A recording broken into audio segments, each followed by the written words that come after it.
할렐루야. 오늘 이 저녁 시간에도 주님 앞에 믿음으로 주의 말씀을 붙들고 기도하는 우리 모든 성도님들 가운데 하나님의 놀라운 은혜와 축복에 함께 하시기를 주님의 이름으로 기도합니다. 우리 옆에 계신 분과 함께 인사하겠습니다. 주님의 이름으로 사랑하고 축복합니다. 함께 인사하겠습니다. 한 번 더 인사하겠습니다. 오직 성령으로 행하는 교회를 만듭시다. 함께 인사하겠습니다.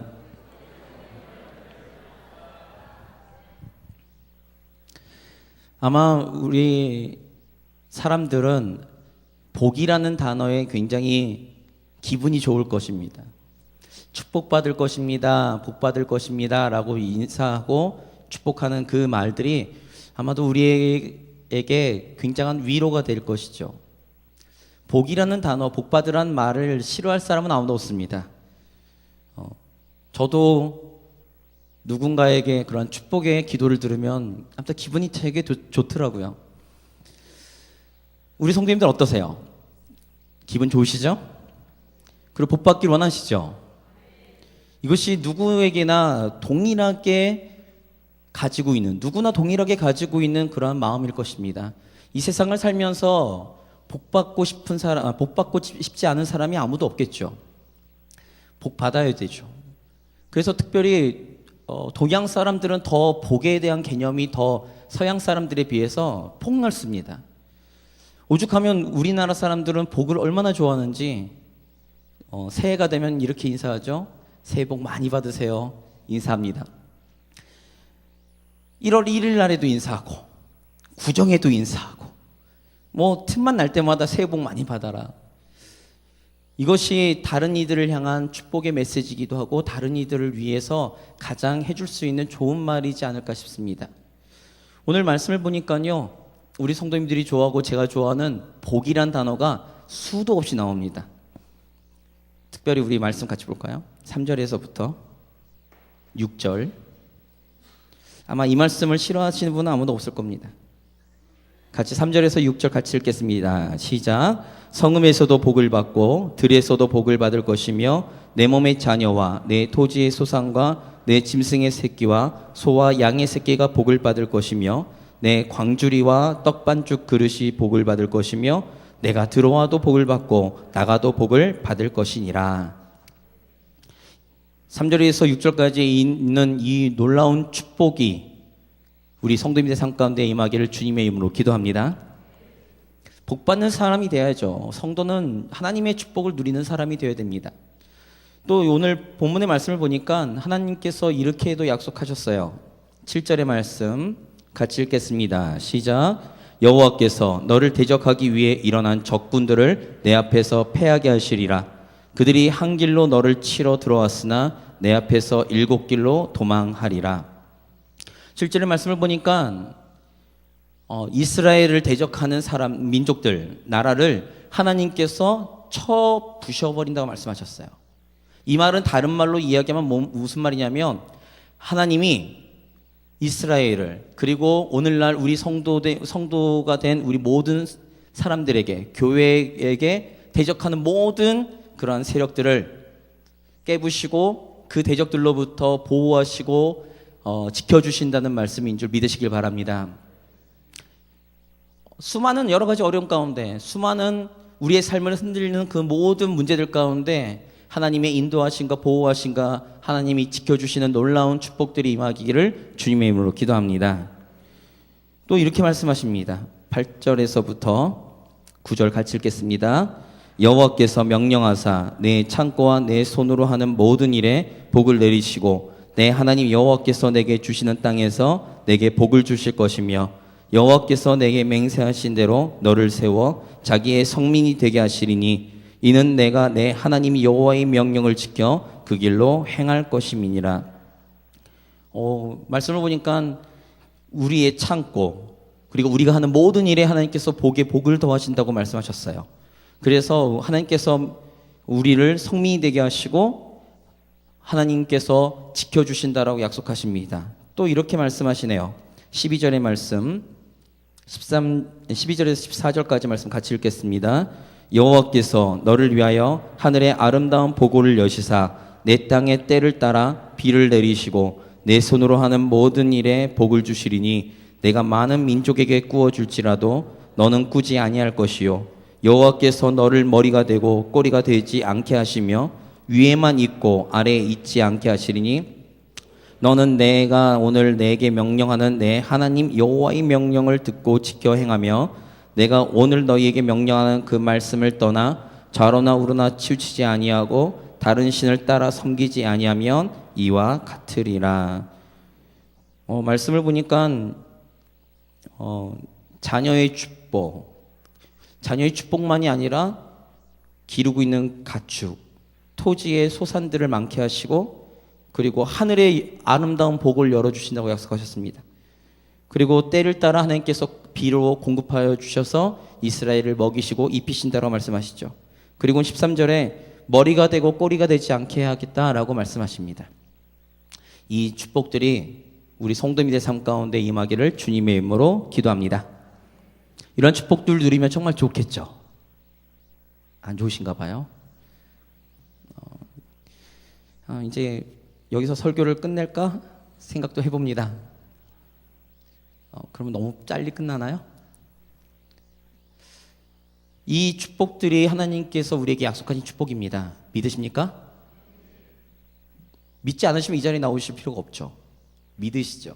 그리고 우리의 삶 가운데 이런 축복이 임하시기를 소망하십니까? 정말 임하시기를 소망하시길 주님의 이름으로 기도합니다. 아니, 소망하는 것이 아니라 우리의 삶 가운데 임하기를 주님의 이름으로 기도합니다.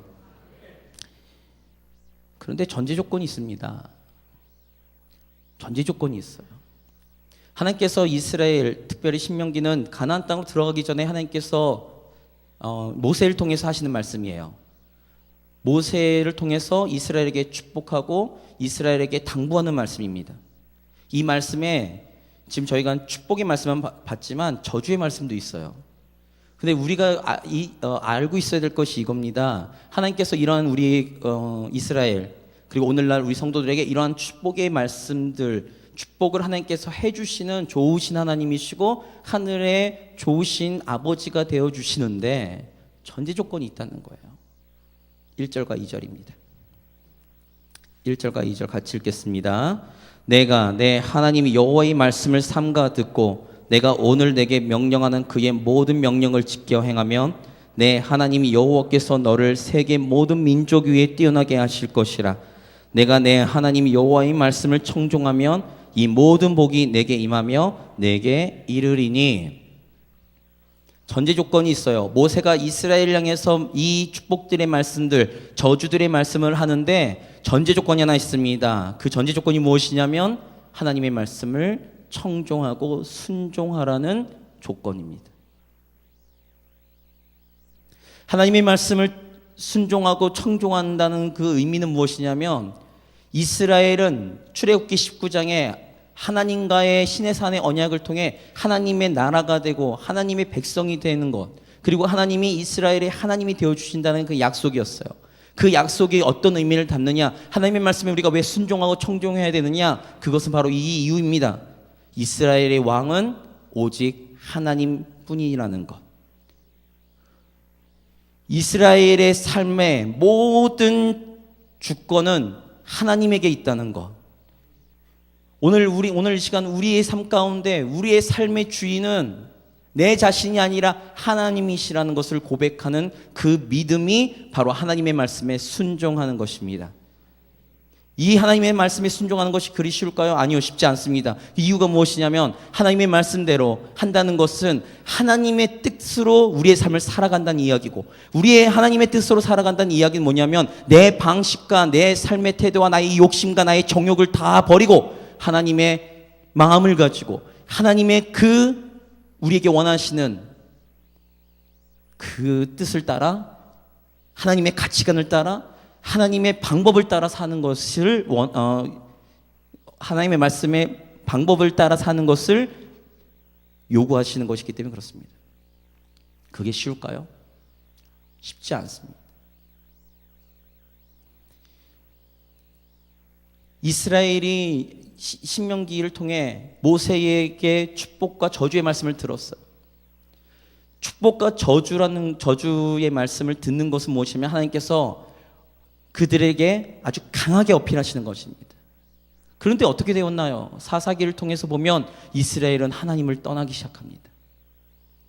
그래서 사사기에 핵심 단어가 있어요. 핵심 문구가 있습니다. 무엇이냐면 그들에게 왕이 없으므로 사람이 각자 소견대로 행하니라. 이스라엘은 각자의 소견대로 행했습니다. 각자의 소견대로 행한 것이 무엇입니까? 창세기 3장에서 보는 아담과 하와가 선악과를 바라볼 때에 먹음직도 하고 지혜롭기도 하고 탐스러운 나의 그 욕심을 따라 사는 것을 말하는 거죠. 그 다음부터는 나의 욕심을 따라 사는 것, 그 사람의 삶 가운데는 하나님은 더 이상 없습니다. 하나님의 이름을 이야기하지만 하나님은 없어요. 하나님의 뜻으로 우리가 살까요? 나의 욕심으로 사는 거죠. 하나님께서 왜 이스라엘에게 이 아주 강력한 축복의 말씀을 하시는가? 그것은 하나님의 살아계심을 믿고 그 하나님의 모든 주권 되심을 인정하는 그 삶 가운데 하나님의 말씀에 순종하라는 것이었습니다. 다른 이방 민족들과는 다른 방식으로 살라는 것이었어요. 너희들이 가지고 있는 군사력을 믿지 말고, 너희가 가지고 있는 재물을 믿지 말고, 너희가 가지고 있는 능력을 믿지 말고 오직 여호와 하나님만을 의지하라는 것이 하나님께서 이스라엘에게 원하시는 것이었습니다. 그러면 하나님께서 축복을 더하신다고 말씀하셨어요. 저는 개인적으로 이 신명기 말씀이 이스라엘 역사 가운데 가장 위대하게 일어났던 때는 바로 다윗 왕 때라고 봅니다. 다윗 왕 때는 이스라엘이 강대국이었어요. 정복 전쟁을 해도 그들은 승리했습니다. 그들은 물질적으로 풍족했어요. 그러나 그 이후엔 어떻죠? 하나님을 떠나 자신들의 방식대로 살아가기 시작하고 자신들의 군사력을 의지하려고 하고 외교적인 관계 속에서 그들이 그 주변 국가들과 동일화되려고 하는 그런 모습들 속에 그들은 패망의 길을 걷습니다. 이스라엘만 그럴까요? 아닙니다. 우리도 마찬가지예요. 오늘 이 시간 우리 성도님들, 오늘 우리가 쭉 읽은 이 놀라운 축복의 말씀들이 우리의 삶 가운데 이루어지는 것은 우리가 우리의 삶의 주인을 내가 아닌 오직 하나님께 우리의 삶의 주인으로 삼을 때만이 이 놀라운 축복이 임할 줄 믿으시길 바랍니다. 우리의 삶을 무릎 꿇어야 돼요. 하나님께 무릎 꿇어야죠. 지금도 내 방식과 내 삶의 모습 그대로, 내 방식대로, 내 가치관대로, 내 방법대로 산다는 것은 하나님을 의지하지 않는다는 것이죠. 그것은 쉬운 일이 아닙니다. 우리의 온 전 생애에 우리의 모든 것들을 다 주의 이름 앞에 무릎 꿇어야 되는 거죠. 그러면 하나님께서 놀라운 축복을 이루신다고 말씀하셨어요. 이스라엘은 하나님께서 제사장, 온 민족의 제사장 나라로 삼으셨지만 오늘 시간 우리는 하나님께서 빛과 소금으로 삼아주신 줄 믿으시길 바랍니다. 우리를 통해 하나님의 영광의 빛이 나타날 줄 믿으시길 바랍니다. 우리를 통해 하나님의 놀라운 축복들이 하나님을 믿지 않는 사람들에게 흘러넘치기를 간절히 소망합니다. 그러기 위해서는 우리의 삶의 주인된 자리, 우리의 인생의 운전대를 하나님께 맡겨야 되는 거죠. 하나님의 말씀대로 순종해야 됩니다. 하나님의 뜻을 따라 살아야 됩니다. 더 이상 내 욕심을 따라 다른 이들을 이용하려는 그런 모습에서 하나님의 마음을 가지고 주의 사랑을 가지고 그들에게 다가가는 그런 우리의 삶의 전환점이 필요한 거죠. 이것을 회심이라고 말합니다. 오늘 우리 성도님들, 성경에서 구약은 하나님을 왕으로, 그리고 이스라엘은 하나님의 나라로 표현했습니다. 신약에서 수많은 사도들은 자신들을 이렇게 고백합니다. 예수 그리스도의 종이라고요. 종은 어떻습니까? 자유가 없습니다. 종은 어떻습니까? 주인의 말에 무조건 순종입니다. 예수님께서 우리에게 말씀하실 때 우리는 청지기라고 말씀하셨어요. 청지기는 내 뜻을 따라 사는 것이 아닙니다. 주인의 뜻을 따라 우리의 삶 가운데 있는 것들을, 맡긴 것들을 주인의 뜻에 따라 사용하는 것, 그것이 청지기 삶입니다. 그럴 때 우리 성도님들의 모든 필요한 것들을 하나님께서 공급하여 주실 줄 믿으시길 바랍니다. 채워주실 줄 믿으시길 바랍니다. 모든 문제 가운데 하나님께서 역사하여 주셔서 하나님의 놀라운 성도로, 교회로 저 세상을 이기는 귀한 하나님의 백성들이 될 줄 믿으시길 바랍니다. 그 믿음 가운데 오늘 시간 우리의 삶의 모든 것들을 내려놓아야죠. 내가 지금도 내 삶의 주인이 나인 줄 알고 내가 결정한다고 내 방식대로 산다고 했던 모든 부분들을 다 주님 앞에 내려놓아야 됩니다. 내 모든 것을 내려놓을 때에 내가 의지하는 것이 나의 물질과 나의 능력과 나의 권력과 나의 방식이 아닌 오직 하나님만 의지하는 그 믿음을 가진 사람들에게 하나님께서 놀랍게 역사해 주실 줄 믿습니다. 그러면 하나님께서 에바다의 역사를 이루어 주시는 거죠. 구하면 구할 것이고 찾으면 찾을 것이고 문을 두드리면 열리는 놀라운 하나님의 기도의 역사가 나타날 줄 믿으시길 바랍니다. 그러한 일들이 오늘 시간 우리의 삶 가운데 우리의 기도 가운데 일어나기를 주님의 이름으로 소망합니다. 같이 우리 찬양하겠습니다. 불 꺼주시고요.